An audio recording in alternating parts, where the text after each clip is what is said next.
Hello, my friends. I'm here to give you my impressions of Antonblast. This game, obviously the recent Indie World Showcase. They gave us a new trailer and a release date and all that stuff, and they stuck a demo on the eShop. I played that demo. In fact, if you want to watch me playing the demo blind or whatever, you can go and check it out on Arlo Plays, which is where I archive all of my streams. I was so impressed with the game that I just wanted to talk about it. I just want to give like my impressions of it, because I came away from that demo, and I have played it since then. I don't know, just feeling really, really amazing about it. It's really incredibly fun. As you probably know, I'm not a big 2D platformer guy. It's just not really my thing. So it's always really impressive to me when I can play one that really, really captures my attention.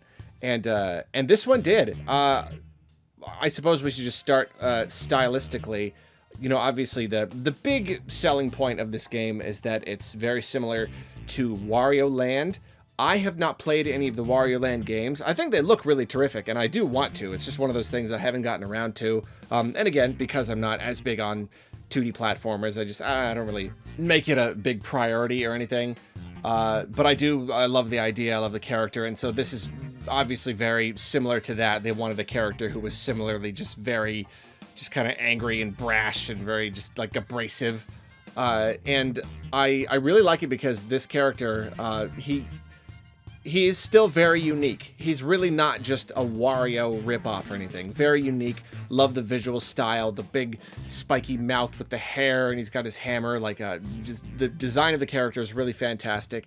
And the thing that really surprised me the most about it was that, like, what the game is going for is not lost on me because I've not played Wario Land, because this is clearly not just emulating Wario Land.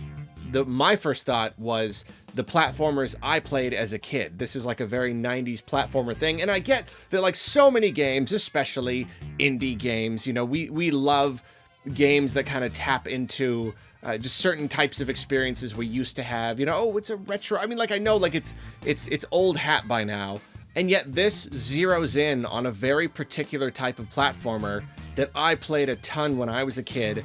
Mainly on my Sega Genesis, and for that reason, I connect with it quite heavily, because yeah, it's not just Wario Land. What I see when I play this, it's Earthworm Jim. You know, because it's not even just the games from back then, it's the shows too. So it's Earthworm Jim, but it's also like Ren and Stimpy. It's your Cow and Chicken. It's and in other games, Toe Jam and Earl, that kind of just really spunky, cartoony, kind of like subversive humor, 90s kind of thing. And it's so much of it is even just the sound effects, these specific sound effects they use, and there's like chicken noises all over the place. You know what I mean? Everything is crashes and explosions, and it's if I had to pick one though, it's Earthworm Jim more than anything. And even just the ways, the little individual animations, even when you just like do your pound thing down into a pipe, and the way the lid kind of swirls as you go down, the transitions between screens, really teeny tiny details that really just nail it, just nail that style of game to the point where I feel like I am just playing a game that I played as a kid. Oh my gosh, it's just perfect in that way. So it connects with me on that nostalgic kind of way. And then of course, just in terms of presentation overall, it's clearly just amazing. The pixel art is really great. It's really expressive. There's so much going on screen. The animations are all incredible. I will admit there are times when it seems like maybe a little too much. Like maybe it's a little too hectic. There's so much going on screen that it's a little hard to tell what's going on, especially like when you're in the background and there's stuff in the foreground kind of getting in the way. It can be much. It kind of takes a little bit when I sit down with the game to kind of get my mind in the zone of like taking in that kind of chaos, I guess.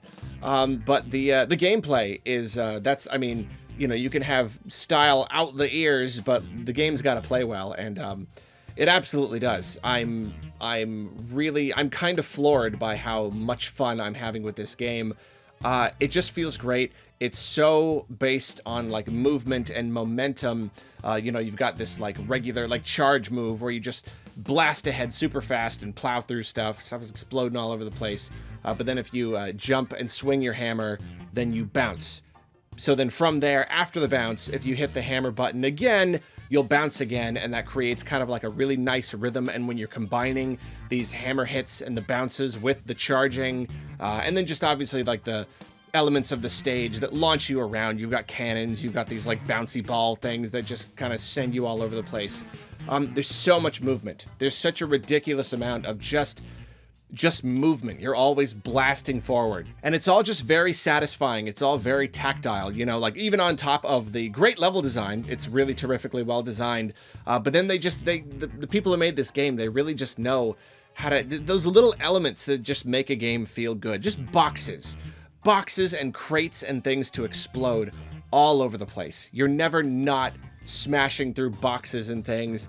Enemies, you can just smack into one enemy and it'll just fly off and hit a bunch of stuff. So stuff's flying all over the place.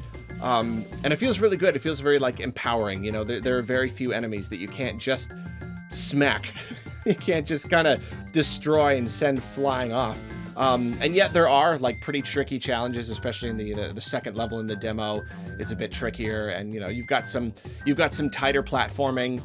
And but it never goes too far. You know, there's even some like little platforms that kind of like suck back in and come out, and you have to time it. But like, it's never so tricky that you have to sit there trying something again and again and again. You know, the difficulty level seems to be just right, because it wants you to stop sometimes to like make sure you figure out how to get through something. But it wants you to keep going.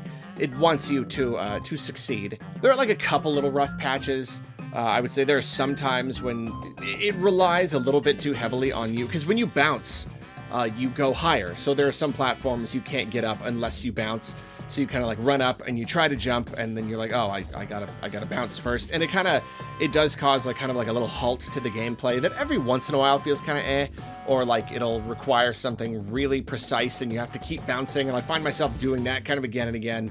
It's it's a slight annoyance. It's not really a big deal, and I mostly just have to get better at the game, I guess. And other like little things, sometimes the checkpoint system is a little bit like, I don't know, if you go through a pretty long sequence and then you lose your last heart and you have to go back to the checkpoint, it's slightly deflating. I know that's just a basic video game thing, but I think there were times when it reset my progress a little bit more than I would have liked, and especially whenever you get to the end of the level, then you have to run back through the level, and I'm kind of torn on this. I do like it, and I think it's really exciting, and especially like when you get it down, it is quite thrilling to run back through again, but sometimes it feels a little bit tedious, and there's like a lot of dangers, and if you run out of hearts right before the end, it makes you do the entire thing all over again. Run back through the whole entire level. There are no checkpoints during these escape sequences, so that's a little bit too. Those are nitpicks, though. For the most part, it's really terrifically fun. The whole thing, level design, everything, it's really great, and that's really just it. It's that kind of like nice, simple 2D platformer thing where you just kind of jump in.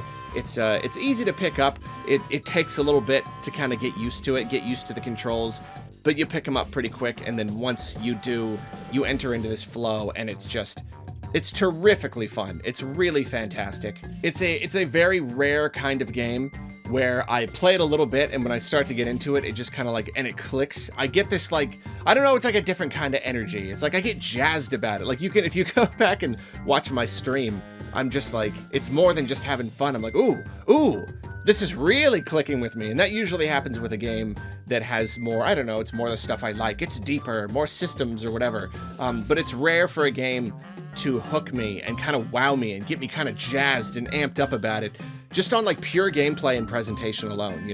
It's relatively simple gameplay, and yet it plays so well and it feels so good that I just, wow, it's a rush. It's fantastic, and I get that every time I play this. I've played the demo a good few times now, and it's just like, wow, like I genuinely can't wait to play this. I'm really, really excited. And that is ultimately why I wanted to do this impressions video, because I'm floored. I'm absolutely floored. Like they could have gotten away with a lot less, with doing a lot less, and it still would have been great. It still would have been a great Wario Land, like it still would have been stylish. but there's just so much packed into this experience, just in terms of, I mean, just everything, the design, the gameplay, the presentation.